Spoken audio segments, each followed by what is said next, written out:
France and Ukraine signed a letter of intent on February 9, 2026, establishing a framework for joint weapons production in both countries.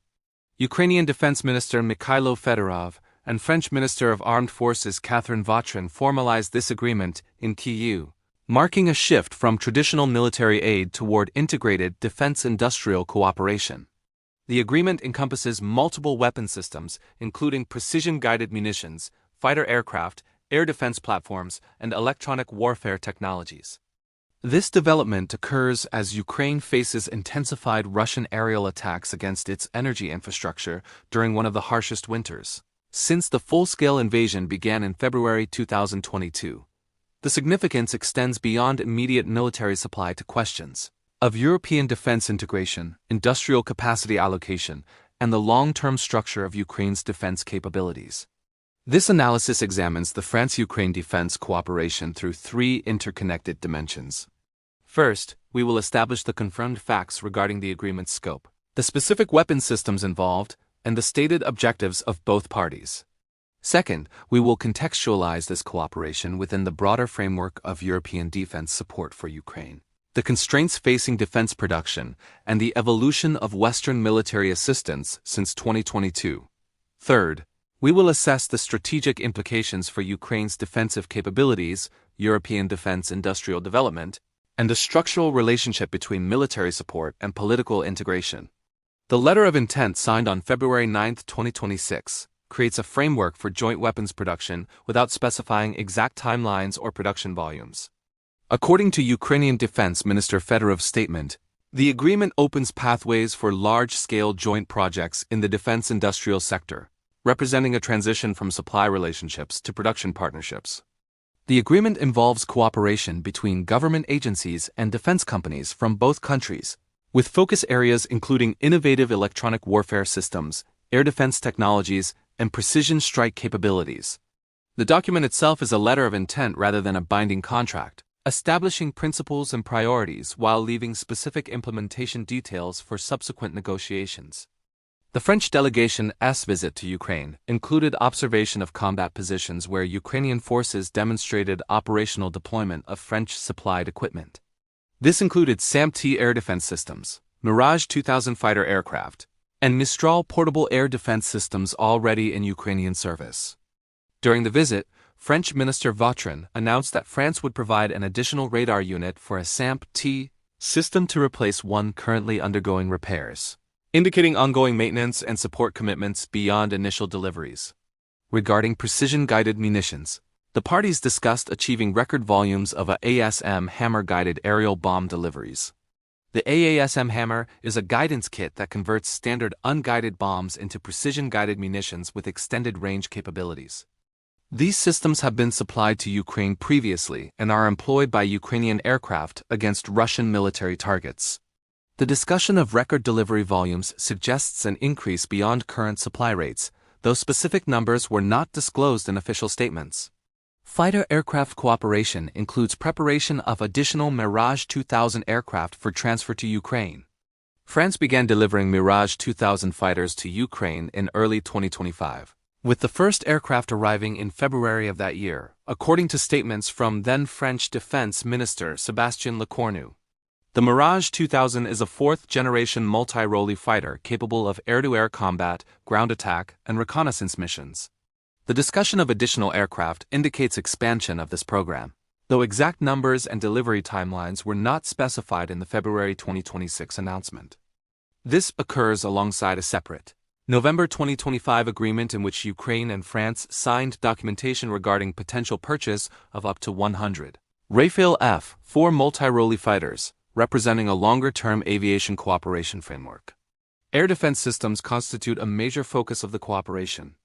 Ukraine expressed interest in additional SAMP-T systems, which are Franco-Italian medium to long-range air defense platforms capable of intercepting cruise missiles and with capability development ongoing for ballistic threat engagement.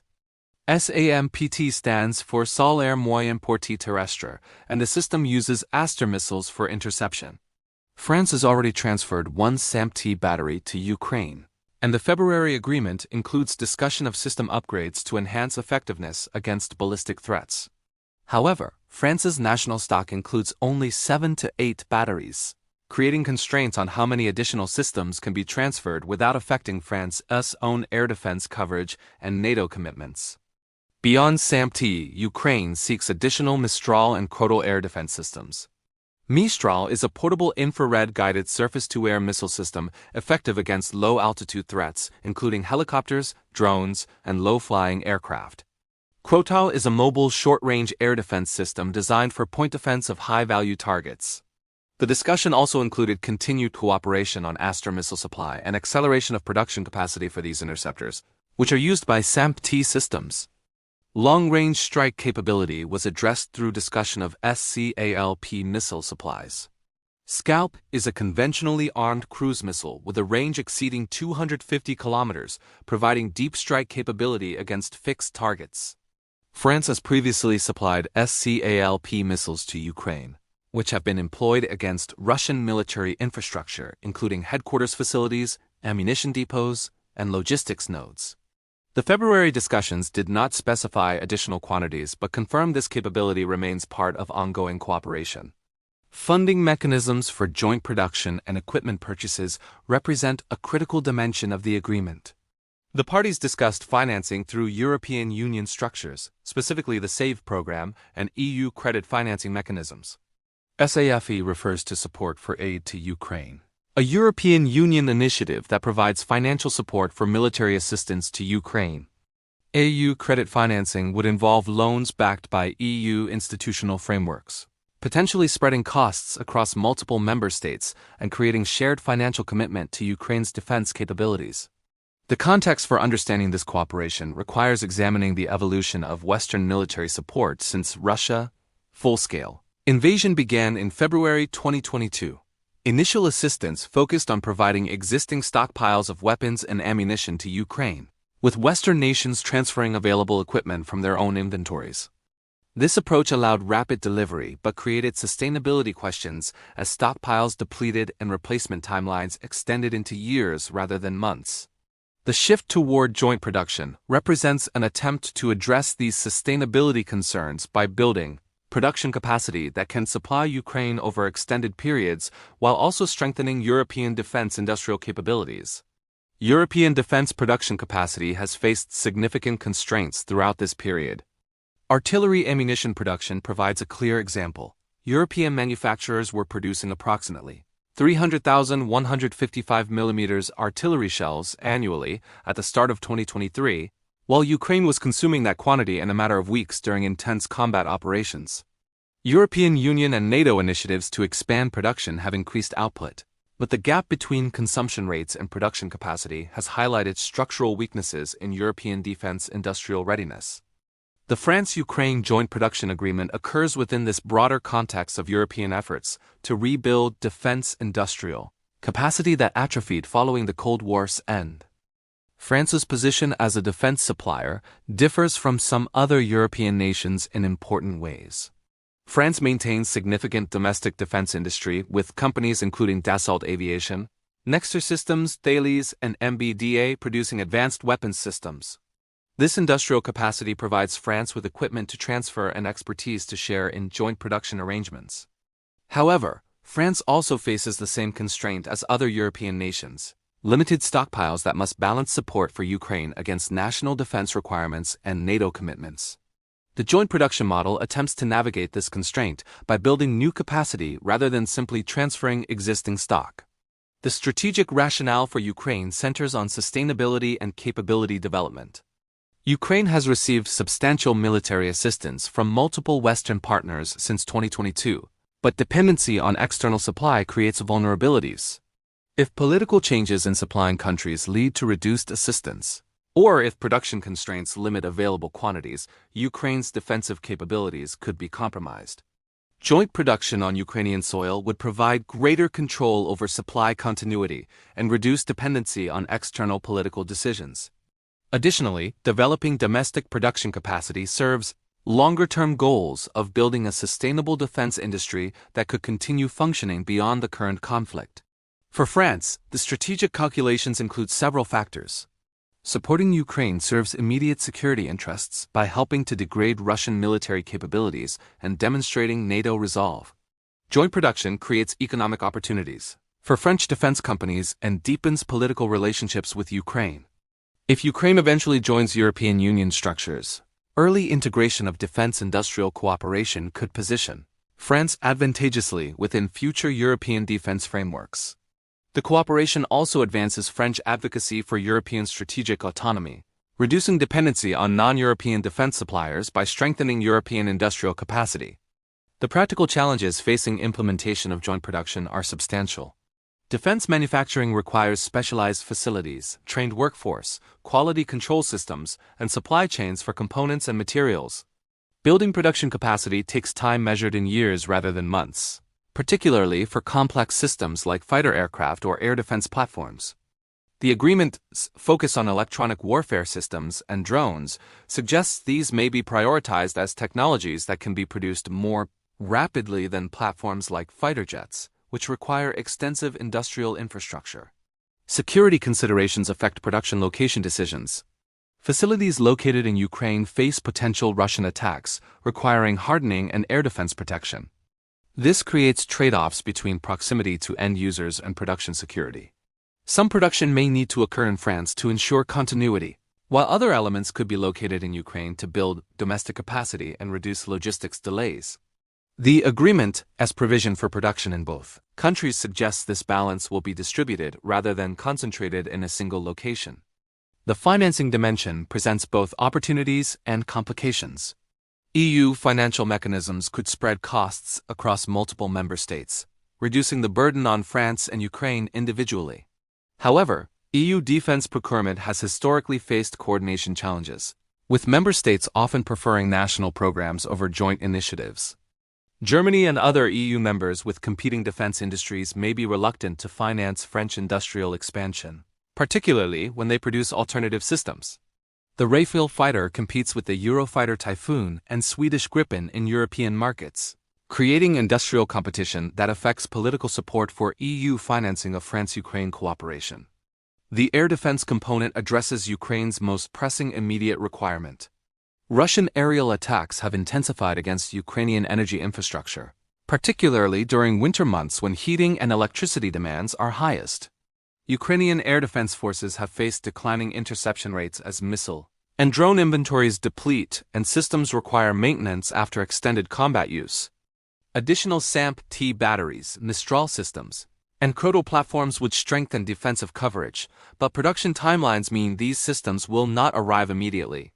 France, transfer of an additional SAMP-T radar component indicates incremental improvements are possible through support for existing systems.